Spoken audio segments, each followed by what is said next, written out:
Olá, meus amigos, muito boa tarde. Mais uma vez, doutor Antônio Martins de Farias, aqui, muito feliz, muito grato a você, meus 464 amigos que se inscreveram no meu canal, estão acreditando no meu projeto, estão me incentivando. Meu muito obrigado. Se você ainda não se inscreveu, corre, se inscreva, crie um canal no YouTube, me ajude a crescer. A meta é até o final do ano passarmos de 1.000 inscritos. Eu preciso muito da sua ajuda. Meu muito obrigado também para você que dá um like, seu dislike. Tenho pouco visualizações, mas se você der um like é muito importante para mim, porque o YouTube vai entender que você despertou interesse e vai passar para outras pessoas. Caso você só visualize ou apenas só dar o like e não ver o vídeo, também não está fazendo muita coisa, ou seja, você tem que me ajudar. Coloque o vídeo para rodar o tempo todo, não é ver 2 minutos, 3 minutos, e é esse tempo que eu estou falando aqui, 1 minuto. Então, por favor, me ajude, não custa nada, todo mundo pede, eu não sou diferente de ninguém, todo mundo pede a mesma coisa. Se inscreva no meu canal, dá um like, seu dislike, faça seus comentários. Se você não gostar, não tem problema, eu só não aceito a falta de educação, eu não vou aceitar xingamento. Pô, não pode, não é que me ofende, mas eu não quero que as pessoas que assistem ao meu canal sejam ofendidas com as agressões que certos bolsonaristas, né, me agridem. Então, eu não vou aceitar. Eu acho que a gente precisa de uma democracia, a gente precisa ter ideia contrária, aceitar a opinião do outro. A gente vive num Estado democrático de direito. Mesmo que você não aceite, você diga que tem no Brasil uma ditadura, você insista que o Brasil é uma ditadura, que é uma mentira, não existe uma ditadura no Brasil, porque o governo foi eleito, foi democrático. O Bolsonaro, se não tivesse cometido crime, seria um candidato em 2026 que derrotasse Lula. Isso é a democracia. Agora, não existe democracia. As decisões do STF não são autoritárias. O Alexandre de Moraes, que é o perseguido dos bolsonaristas, ele não é um ditador, ele faz o que manda a lei, ele faz o que manda a Constituição. O problema é que a direita radical, liderados por Jair Bolsonaro, não querem lei, não querem regra, querem a regra deles. Querem as leis estúpidas como é essa lei do aborto. Essa lei que não pode acontecer.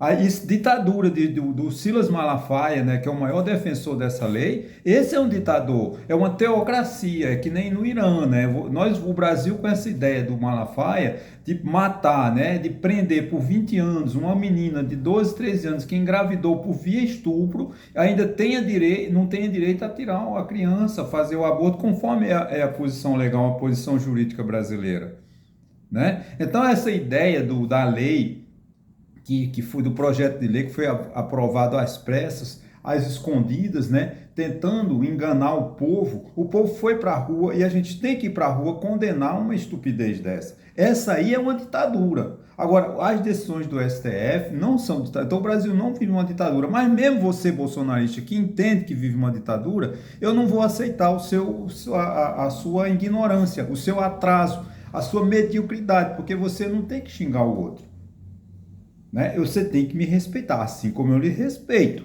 né? Eu respeito, agora quando você me agride, eu tenho que falar uma linguagem rude, mas é para te educar. Eu quero você educado, eu quero você, se você é bolsonarista, ouça minhas ideias. Quando o Bolsonaro fizer alguma coisa boa, eu elogio. Agora, infelizmente, não tem nada para dizer o que bom o Bolsonaro fez, né? A única estupidez da grupo Bolsonaro é a privatização das praias, né, que ele está querendo privatizar as praias, proibir o pobre de ter a única alegria do pobre é ir à praia, nos finais de semana ou nas férias, e eles querem privatizar, querem proibir, né, dificultar o acesso dos pobres à praia. E também essa estupidez de condenar uma criança de 12, 13 anos que engravidou e se ela fizer o aborto depois de 22 semanas, pegar 20 anos de cadeia. Quer dizer, você pune a vítima e elogia o estuprador. Quem provoca a violência pega de 5 a 10 anos. Quer dizer, tem alguma coisa errada nisso. É a vingança. Quer dizer, é a vingança. Vamos matar mulheres pretas, faveladas, pobres, né, desse país. Porque não é possível que alguém tenha a ideia, né, de aprovar uma ideia estúpida dessa, mesmo vindo por todo respeito à religiosidade do Silas Malafaia. Eu sei que ele é um pastor famoso, é ungido por Deus, ele conversa com Deus, né, como ele diz, eu fico nas minhas dúvidas, mas tem que respeitá-lo. Agora, que é um absurdo, uma pessoa que é cristã, querer que uma menina de 13 anos vá para a cadeia ficar 20 anos na cadeia. Isso não é cristão. Para mim, isso aí é melhor dizer que não é cristão. Porque, pelo amor de Deus. Bom, mas voltando aqui, eu quero aqui dizer o seguinte. A briga do PT pune o Brasil. A briga interna do PT, que ela está centrada no Haddad, porque o Haddad é o herdeiro político de Lula, vamos dizer assim, o petista mais famoso. Disputou em 2018, perdeu para Bolsonaro, né? Que ele ficou sendo vamos dizer assim, o chamado poste de Lula. Se Lula tivesse sido honesto, o PT tivesse sido honesto e dito o candidato o Haddad, provavelmente o Haddad teria vencido. Mas não, insistiram e na véspera das convenções, ele sabia, o PT sabia que Lula não podia ser candidato, que estava preso, estava condenado, né? Aí insistiu em dizer Lula é o candidato. Quando o Haddad entrou na campanha, já estava cansado, o povo já estava cansado e ele ficou como poste de Lula, ficou uma pessoa sem personalidade. Mas o Haddad ainda é uma das melhores, vamos dizer assim, patrimônios do PT. Mas tem uma ramificação, liderada acho que por Gleisi Hoffmann, e pela aquela patota do Palácio do Planalto, Rui Costa, Padilha, né, que não quer destruir, de certa forma, o Haddad para que ele não consiga fazer uma boa gestão na Fazenda e que não dispute em 2026 ou 2030 a presidência da República, né? O governo Lula, nesse governo chamado Lula 3, né, ele tem como objetivo, como meta, como ideia provocar o crescimento econômico através do gasto. Mas para se gastar, precisa ter receita. E o que o Haddad está fazendo? Tentando encontrar meios de arrecadar. Né? Ele mandou a desoneração da folha de pagamento, porque foi criado no governo Dilma Rousseff. Foi, mas foi injusto, é devido. Esses 17 grupos de empresas não podem ficar nessa mordomia, eles têm que contribuir com a Previdência Social. Né? As prefeituras têm que contribuir com a Previdência Social. Então não é justo que agora a sociedade se coloque contra o governo do PT, contra a administração de Haddad, quando ele quer receita. Porque quanto mais receita tributária entrar na União, melhor para o governo poder investir. Sem receita tributária, o governo não tem como gastar. Né? Ele vai ficar sendo um governo desastre. Isso prejudica o quê? Prejudica o país inteiro. Não é destruir o governo do PT. Se a gente destrói o governo do Lula, porque é Lula, vamos destruir o governo do PT, a gente está destruindo o Brasil. Então, essa questão da receita que ele está dando a 17 grupos empresariais que não pagam a Previdência Social, isso é uma vergonha.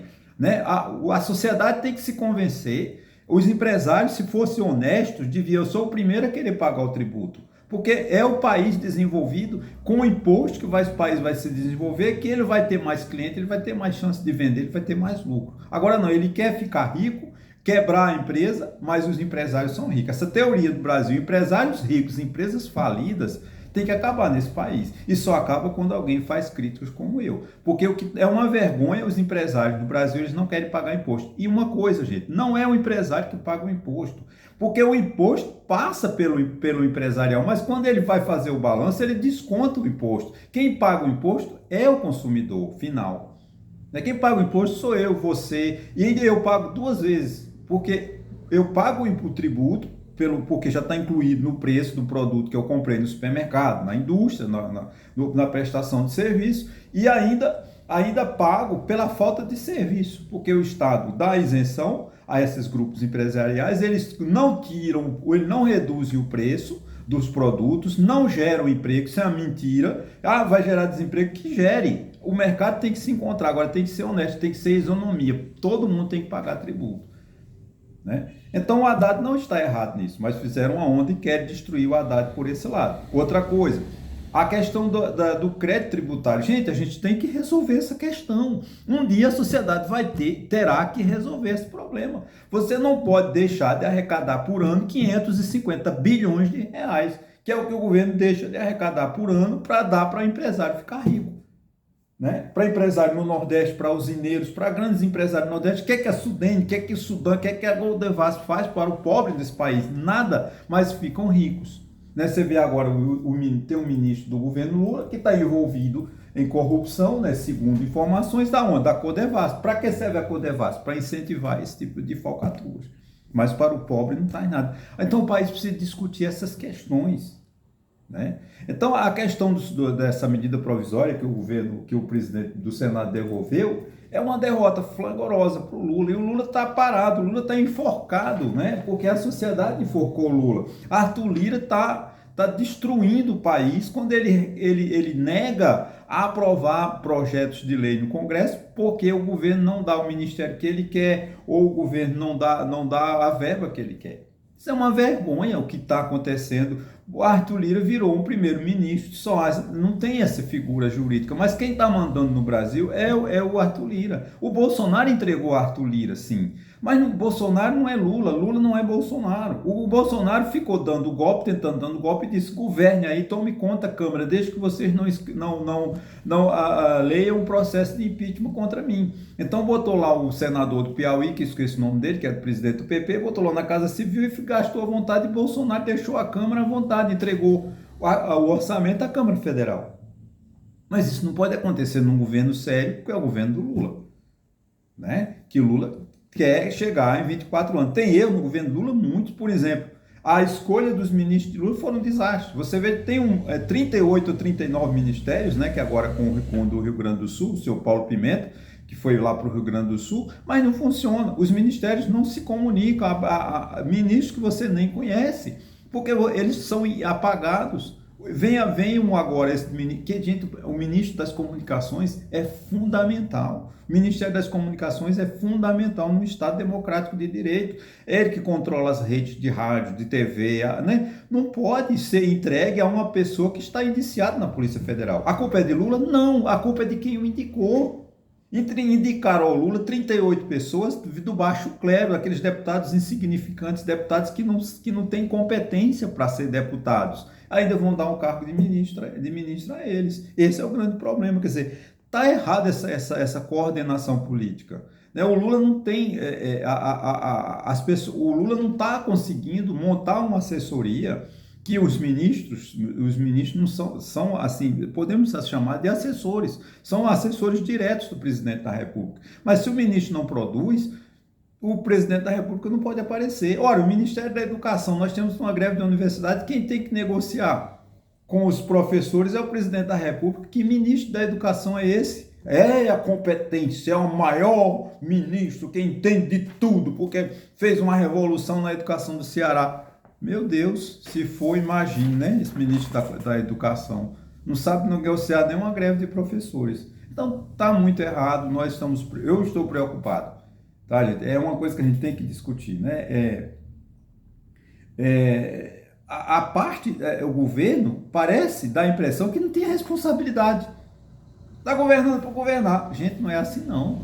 As contas públicas, o déficit público, o superávit, isso é fundamental. O governo tem que administrar, tem que ter projeto de administração. O governo não tem projeto. O governo vai nas pressas. Agora cria um ministério no Rio Grande do Sul, vou resolver os problemas do Rio Grande do Sul. Acabou. Ninguém mais fala, dá uma semana. Agora, tudo bem, aqui no Nordeste eu posso até pedir desculpas, porque está todo mundo falando só do São João, e essa crise, né, da questão do aborto, né? Do projeto do aborto, desfocou as notícias, só se fala disso. Mas o Rio Grande do Sul já desapareceu. O governo lá está cobrando a atitude do governo federal, está cobrando do Pimenta eficiência, que está lá só andando de jaqueta, andando de helicóptero para cima e para baixo, mas dinheiro que é bom para o povo do Rio Grande do Sul não está chegando ainda, e nós já estamos quase há 2 meses. Né? Já passou, graças a Deus parece que passou, a chuva, né? Deu uma estiada, agora o pessoal está começando a resgatar, né? Mas cadê o dinheiro do governo? Não vai entrar, porque o governo não tem, porque é uma desordenação, uma desorganização muito grande no governo. Então o Lula hoje tem uma reunião, parece que ele hoje tem uma reunião, tomara que ele faça uma reunião e discuta verdadeiros problemas, né? O Haddad tenta fazer uma administração eficiente, mas é cortado pelo próprio PT, né? Pelos banqueiros, pelo presidente. Olha, gente, eu defendi muito o presidente do Banco Central. Acho que a autonomia do Banco Central é fundamental, mas o que ele fez, né, se for verdade, eu não estou afirmando porque eu não vi. Se ele foi a um jantar do governador da oposição lá e disse que quer ser ministro da Fazenda, ele não tem moral para continuar no Banco Central até dezembro. Ele tinha que ter pedido renúncia. Porque um presidente de um Banco Central tem que ser uma pessoa íntegra, uma pessoa honesta, uma pessoa sincera, não pode ter vocação. Ele pode até ter vocação política, o pai dele era o avô dele era um grande político, que eu respeitava, um grande economista, respeito muito, o Roberto Campos, né, um antigo, mas infelizmente essa atitude do presidente do Banco Central, o país está desgovernado, isso é desgoverno, é falta de respeito. As pessoas não têm mais ética, não têm mais moral para administrar politicamente, né? Por mais que o Haddad tente fazer, ele não consegue, porque a oposição é medíocre. Eles não sabem, até o PT está confuso, mas o pessoal que está na oposição não sabe cobrar. O pessoal de Bolsonaro, que é a chamada direita da oposição, o PL, ele não tem projeto. Então o país não tem é um país governado no disse-me-disse. Não pode um país das dimensões do Brasil, do PIB que o Brasil representa, nós estamos há 2 anos do governo Lula, praticamente, e estamos no disse-me-disse. Conformar com 6 pontos do PIB, gente, isso é uma piada. Nós não podemos nos conformar com um crescimento de 2,5, 2,6 ao ano. É um crescimento pífio da economia brasileira. E o problema é o quê? É a crise da indústria. Cresce setores como o agronegócio, tudo bem, o agronegócio produz e exporta, manda feijão, manda arroz, manda soja para a China. Mas cadê a indústria que produziu nossos produtos para vender internamente? Você vê hoje no Estadão tem uma matéria, né, dizendo que uma rua famosa de São Paulo está fechando as portas, por quê? Porque não consegue concorrer com o produto da China. E a gente não vê ninguém defendendo isso, né? Eu temo aqui, por exemplo, aqui nessa região de Caruaru, Santa Cruz, Caparibe, Toritama, é uma região produtora de tecido, de roupa, né? É uma indústria que ainda ninguém despertou, né, para essa grandeza que é essa região. Se entrar o produto chinês, fecha a indústria aqui. E vai fazer o quê? Nada, porque o governo não faz nada. O governo importa tudo da China, faz negócio com a China, assina o ministro paralelo de Lula, ministro das Relações Exteriores, Celso Amorim, vai à China e assina acordo de paz com a China para interferir na questão da Ucrânia. Quer dizer, é um governo... Eu não entendo, cara. Eu não entendo. O Ministério das Relações Exteriores não tem o Brasil não tem voz no exterior, porque a voz no exterior é quando o Lula vai ao exterior, como acho que ele está na Europa, parece, ou chegou ontem, né? Foi muito importante, ele foi lá a reuniões do G7, falou muito bem. Agora, quem é o embaixador do Brasil? A gente não sabe se é o Amorim ou se esqueço o nome dele. Não é que ele é culpado, é que ele é tão apagado que eu não sei o nome do ministro das Relações Exteriores. Claro que é uma falha minha, eu podia antes fazer uma relação, mas não, eu sei, porque os ministros de Lula, quem funciona? Haddad e a Simone Tebet, são os ministros que eu conheço. O Paulo Pimenta, que agora está no Rio Grande do Sul, e um tal que foi governador da Bahia, que esqueço o nome dele, né? Porque são políticos insignificantes, e um país como o Brasil não pode ser governado por essas pessoas. O Brasil tem que ter eficiência, o Brasil tem que ter eficácia, entendeu? Enquanto aí esse país vai não é, gente, nós não podemos viver no país, olha, desde 2010, né, de Dilma para cá, nós estamos há 14 anos, o país não tem governo. A Dilma, né, provocou a maior recessão, o Michel Temer tentou reparar, saiu de -5 para 1, o desastre de Bolsonaro e os 2 anos de Lula. O país não se desenvolve, né? As obras públicas não terminam. Eu cheguei aqui em 2015, um trecho da BR-104, que liga Campina Grande a Caruaru, faz, né, 2015, nós estamos 9 anos, e essa obra não termina. E não vai terminar daqui a 4 anos. Que país é esse? E essas obras estão gastando fortuna, bilhões de reais. E tem que fazer uma ponte no Rio Capibaribe, que vai levar pelo menos pelo andar da carruagem, que é asfalto, que é fácil de fazer. Eles estão há 9 anos e não fazem. Imagine uma ponte, que é muito mais trabalhoso, né? Requer muito mais recursos. Então o país a gente precisa o país precisa de orientação. A sociedade precisa de dizer o que quer. Porque do jeito que nós estamos, o país está parado, o país não tem projeto, o país não tem ideologia, o país Ou, enfim, tem uma ideologia alucinada como essa da extrema-direita. Enquanto o erro, né? Enquanto isso, o governo está perdido porque é o próprio PT criando confusão entre eles, né? Eu sei que Lula, José Dirceu, essa turma são pessoas compenetradas, pessoas de muita competência, mas tem uma racinha dentro do PT que destrói. Estão destruindo o Haddad, né? O Haddad está sendo corcomido pelo próprio PT. Isso é lamentável, né? É lamentável. Não vai chegar uma hora que o Lula não vai aguentar, vai ter que mandar o Haddad embora. Isso é uma pena. Ele está fazendo uma boa gestão. Agora, deixa o Haddad trabalhar, pessoal do PT. Se conforme. Essa é a grande realidade, né? Eu não entendo, não entendo. Sinceramente, eu não entendo o PT. Ele só pensa nele, ele não pensa no país. Desestabilizar a Haddad é desestabilizar o país. Desestabilizar o governo Lula é desestabilizar o país. A gente tem que entender que queremos fazer política, sim, mas não vamos destruir o país porque o PT quer se manter no governo. A senhora Gleisi Hoffmann, Lindbergh Farias, sei lá, Paulo Pimenta, né, o Padilha, querem ser presidente da República, que sejam. Mas, sabe, não façam essa vergonha que é a destruição da estrutura política, querendo derrubar o Haddad só para ele não concorrer em 2026. Isso é um atraso para o nosso país, né? Esse é um país, né, que enquanto né, essa briga do PT, né, gera o quê? Gera na direita, a extrema direita, a radical de Bolsonaro, tenta, né, criar leis que cada vez mais oprimem vamos dizer assim, os desgovernados. Porque essa geração de mulheres de 12 anos, o Brasil tem 79, quase 80 mil estupros por ano. Gente, é uma epidemia, é uma doença social. Nós temos que acabar com esses homens ricos, cruéis, desumanos.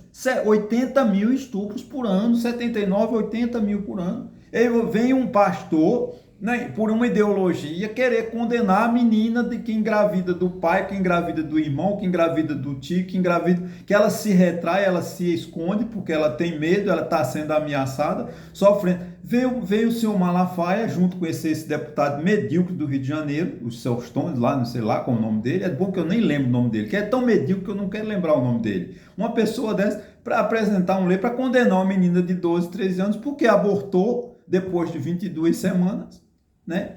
E há 20 anos de cadeia. Ora, gente, peraí, nós ficaremos no país mais atrasado do mundo. Nós vamos ficar pior do que o Irã. Malafaia, acho que ele tem que importar o Talibã para governar o Brasil. Porque se Malafaia, foi essa lei de Malafaia, desses Sostones lá, esse projeto de lei que foi aprovado às escondidas, está em regime de urgência sobre o aborto, for aprovado, nós vamos ser comparados ao Talibã.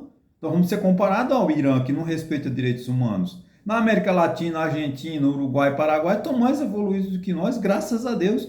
Eles não podem ser, claro que eles podem ser, mas eles estão mais avançados. Nós estamos medíocres com esses pastores ridículos, tentando inverter. Gente, o Estado brasileiro não pode se comprometer com a religião. A religião brasileira, o Estado brasileiro é laico.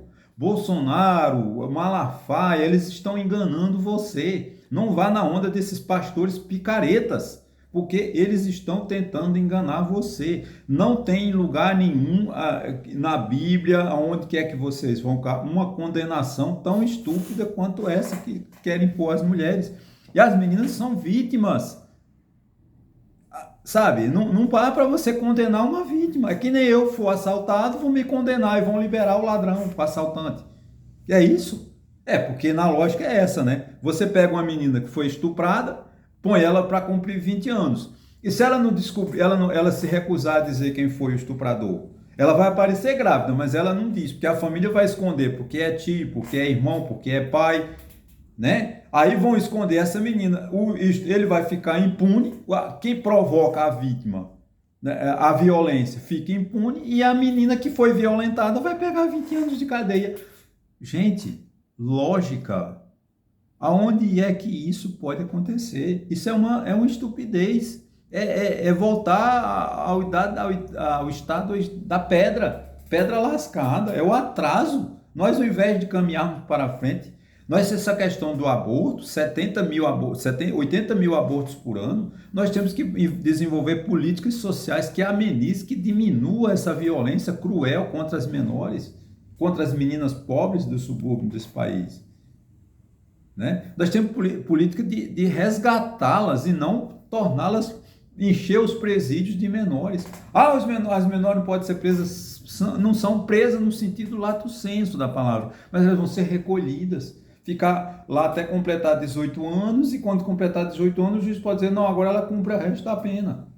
Porque ela é recolhida até os 18, completar os 18, pode ser que o juiz diga, não, ela vai continuar mais presa, porque até ela vai ficar dos 13 aos 18 recolhida, nessas Funabem da vida, nessas casas que não servem para nada, não servem para recuperar, é uma junção de pessoas que são ensinadas a saírem pior, né? Porque essas casas que acolhem os menores, que cometem infração, né, elas saem pior, porque não educa. O governo não gasta dinheiro com educação.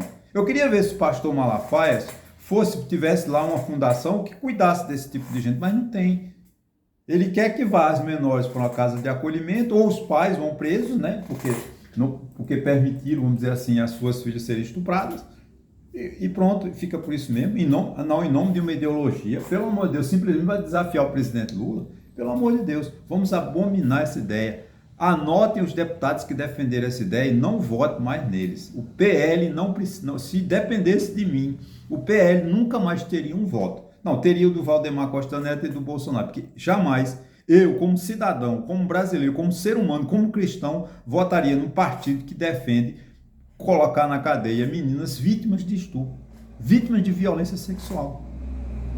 A menor, mesmo que há o consentimento, gente, você ter relação sexual com uma menor já é crime, já é violência. Então, aí você vai criar mais, aí pegar essa criança e botar na cadeia. Isso é uma estupidez. Olha, gente, muito obrigado, o vídeo está grande, mas valeu a pena a gente ter essa discussão, porque a gente tem que botar esse país para frente, a gente tem que pensar esse país, ok? Muito obrigado e até a próxima.